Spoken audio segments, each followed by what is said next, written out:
chance again, and Sunderland have scored.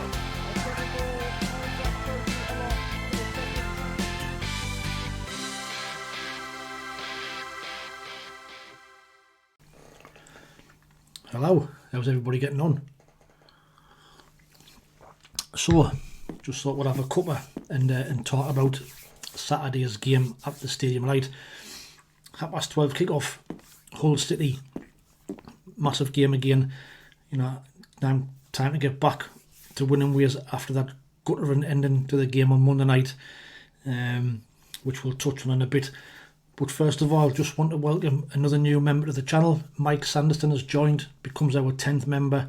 He joins Doug Morgan, Yoni Corrin, Leonard Workman, Nut, Steve SM, Kevin Caden, Mel Lacey, Tim the Minion, and Banks and Bell. You'll see on the scroll below, you know, if you want to remember, your names will be on the bottom of there. You'll also see on the home page of the videos, and also at the end of the video, you'll see it when the credits are on. So everybody who's joined will be on that and get a bit of a shout out.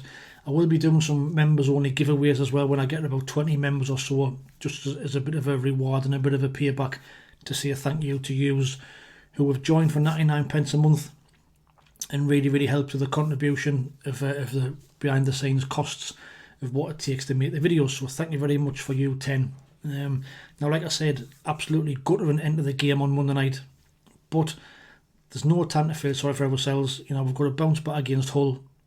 Like I said, it's early kick-off. Give us a chance to get an advantage over the top three before they play, but it's not going to be an easy game against Hull. They're currently managed by Ruben Selles. He has managed all his career in England, even though he's a Spanish manager. He was at Southampton as caretaker, where he only had one game, but then he took over full-time between February 23 and May 23, but had a terrible time there. Only won 2 of his 17 games.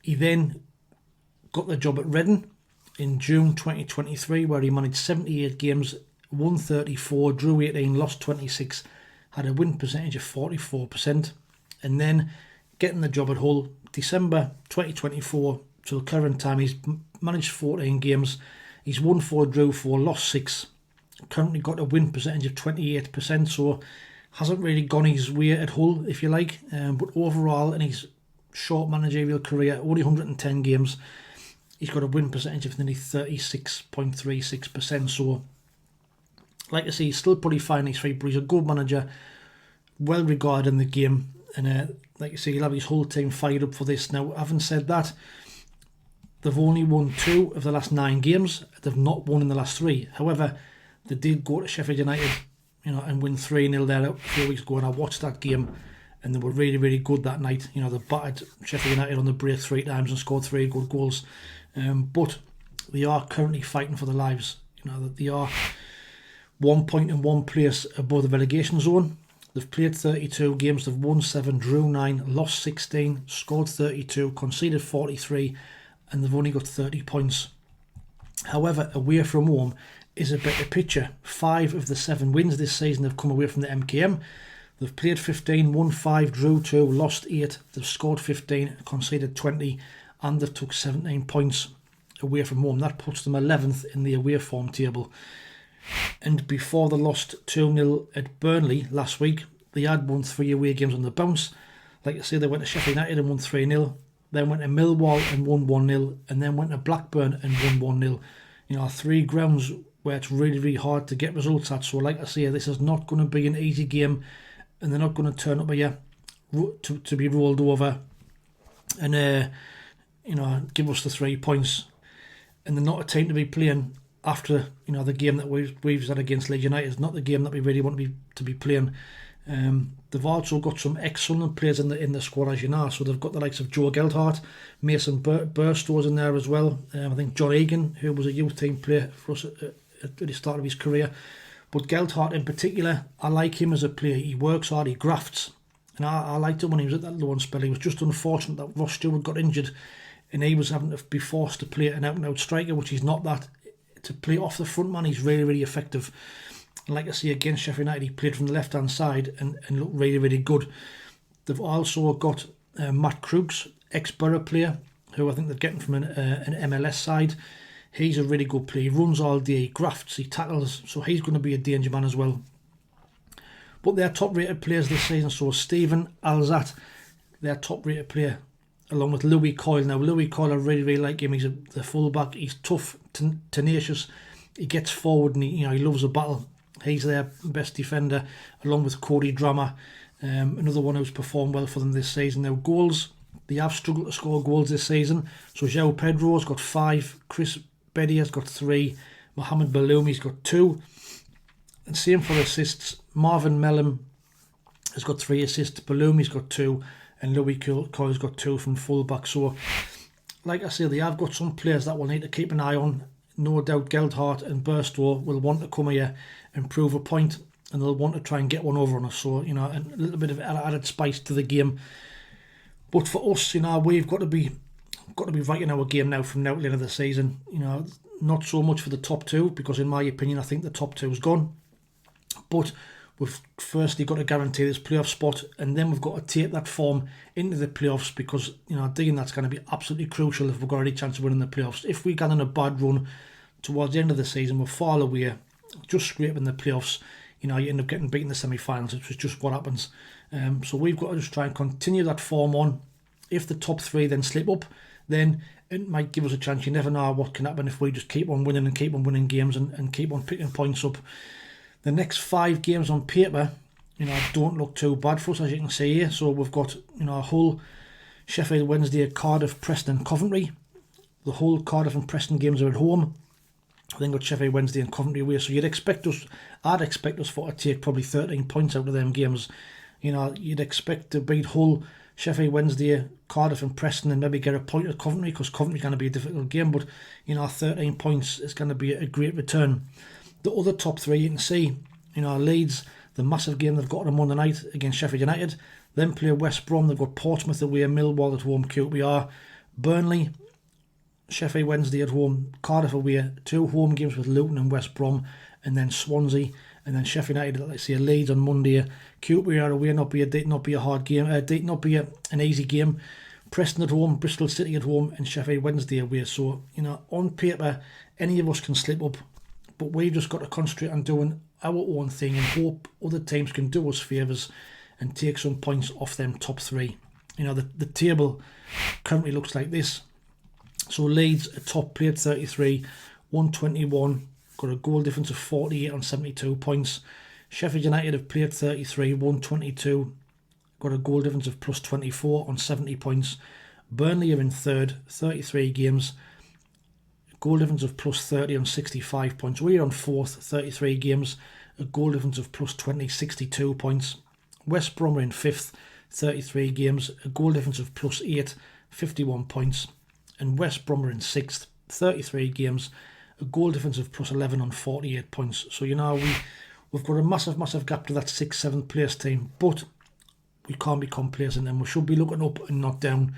So, and now we've got the worst goal difference in out of the top 4 teams as well. So we're in a no-win situation, really. We've just got to keep on plodding away, keep on doing our own thing, get back to winning ways, and see if we can get on a little bit of a run to get some points on the board. But for me, Regis Lebris, he's got to start getting these tactics and team selections right, and substitutions, because he keeps on saying that we need to learn from the experiences and find solutions. But it clearly seems that he's not learning. The subs and tactics, the second half against Leeds cost us the game. The Samed sub was absolutely crazy. Surely when they brought their 2 subs on in Stroke and Rothwell, it would have been an ideal opportunity for them to bring Chris Mepham on. And Pearce, Alexic can get about the pitch, but Samed is just too slow, he's too weak. And for me, he was at fault, partly to blame for the 2 goals. He slipped out and got out muscle for the first one, and the second one was a weak as piss defensive header to try and clear the ball out the box. If that had been, Chris Mepham, it's out towards the touchline. So, he's got to start getting these substitutions right in my eyes. Now, team selection for Saturday, do we keep it as it is? Do we change it up? Or do we do something completely different? We've also got to take into account now that we're 4 games until that 10 booking limit is reached. So anybody who gets 10 bookings before 37 games gets a 2-game ban. Now, as you can see on here, if we go 4-2-3-1, we could go Patterson in goal, we could go Hume, Ballard, O'Neill and Cirkin, with Neil and Job in the middle, with Roberts, Lafay and Mundle on the left, and Wilson Isidore up front. But as you can see on there, you've got Job, Trey Hume and Wilson Isidore on 8 yellow cards each. Job's got 9. So, you know, they're absolutely walking a suspension tightrope. But if Mundle's fit, I would have him back in the side. And that's the side, if we're going to play that formation, that's what I would do. I would put Lafay back in the middle, you know, and get him where he should be playing, let him hurt teams. Now, or do we go 4-4-1-1 with, you know, Patterson in goal, Hume, Ballard, O'Neill and Cirkin, a midfield 4 of Roberts, Neil, Job and Lafay, with Eliza Mayenda playing just off Wilson Isidore. We know how effective Mayenda can be. For me, it's criminal he's not starting games, but Lebris's comments have said he sees him more of a super sub at the minute, which I find a bit strange and a bit of a strange comment to make. But if that's where he sees him, we've just got to get on with it. Or do we do something completely different and try this formation, a 5-3-2, where we could have Patterson in goal. We could have a back 3, if you like, of Ballard, Mepham and O'Neill, with Hume and Cirkin as wing backs. Midfield 2 of Job and Dan Neil. Enzo Lafay in that 10 role, playing just behind Eliza Mayenda and Wilson Isidore. Now, to me, that looks like a cracking side on paper. You know, it's attacking, it looks solid at the back. Now, we haven't played that much as a back 5, and it's not Lebris's, you know, preferred formation, if you like, but sometimes you've got to adapt and you've got to change things and not become too predictable. You've got the option there in that formation to then go into a 4-4-2 if need be later on in the game. So, you know, what's your thoughts on that? What would you do? I mean, me personally like that 5-3-2 or 3-5-2, whichever way you want to look at it. But it'll probably be the 4-2-3-1 like we have been playing. Now it'll change and it'll be the same old. But let me know what your thoughts are. What would your team selection be? Would you leave Job out? How do you manage him? You know, and would you bring Mundle back in if he's fit? But score predictions then. 2 seconds. So like I've said, it's not going to be an easy game. But having said that, if we can get on the front foot and play at a high pace and a high tempo, and if we can get an early goal, puts them on the back foot, and when we get that goal, don't sit back and don't try and defend a 1-0 lead, and just keep on attack and keep doing what you're doing and put the game to bed before half time. If we can do that, I'm going to go for a score prediction of Sunderland 4, Hull City 1. I know it's bold, I know it's brave, but the lads will be smart and wanting to prove a point after that game on Monday. They might come out all guns blazing, and we might put Hull to bed early. So Sunderland 4, Hull City 1. Submit your score predictions in the comments below. As you know, for the season-long shirt competition, there was 3 people predicted a 2-1 win to Leeds on Monday, which were Ria Knight, Stu Digg and Tony Baines, who was a Leeds fan. So well done to you 3 for predicting that 2-1 scoreline. You get 5 points, even though it's not. I would prefer if you still have been wrong, but never mind. And also 5 years predicted a loss, which was David Newell, Gary Dunn, Steve, Tony Edwards, who was also a Leeds fan, and Javiation SAFC. That then makes the overall scoreboard look like this. So John Ruddock still out in front on 49 points. Peter Smith is second on 47. Ria Knight is third on 46. Mel Lacey fourth on 44. Kenneth Allen fifth on 43. Tim the Minion in sixth on 41. Chris Carter Jackson in seventh on 40. Alex Dixon's in 8th on 36. Stuart Mack, John T are in 9th on 35 points. And Gary Hoyle, D Hall and Brian Greener are in 10th place with 34 points. So like I say, get your score predictions in the comments below. Get yourself on that leaderboard. Other games at the weekend, well, Burnley host Sheffield Wednesday. Sheffield Wednesday are a bit of a mixture of a team. You never know what they're going to turn up, but they are capable of getting a result. So I'm hoping they can get to Burnley and do the business. West Brom host Oxford. You think West Brom would probably take all 3 points there. Blackburn go to Swansea. Swansea have just sacked the manager. So, you know, will there be a bit of a reaction from the Swansea players to that one at Blackburn? And like I said, the big one Monday night, Sheffield United versus Leeds. Ideally for us, we'd probably want Leeds to win, to take points off Sheffield, to give us still with an outside chance of catching them for automatics. So I'll be rooting for Leeds on Monday night. But that's it for the match preview. Please like, share and subscribe if you don't mind. The last 28 days have been amazing with 110 new subscribers, which is absolutely fantastic.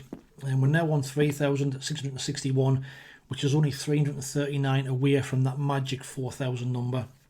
If you don't mind, if you're a new or returning subscriber, a new or a returning viewer and you haven't subscribed, hit that little black button now. It'll cost you now, it's free, and it'll get them subscribers out, get to more people who like to watch SAFC content, which is proved in the last video. Like I say, with these new 100 subscribers, the last video got nearly 5,000 views, which is absolutely fantastic. Could not have wished for anything better. So hit that subscribe button, be greatly appreciated. Watch out for the match review coming out after the game against Hull City, where I'm hoping we've put them in the bed and smashed them, and we're a little bit closer to them top 3 places. But in the meantime, like I always say, thanks for watching, take it easy, stay safe, and we'll speak soon. Ta-ra.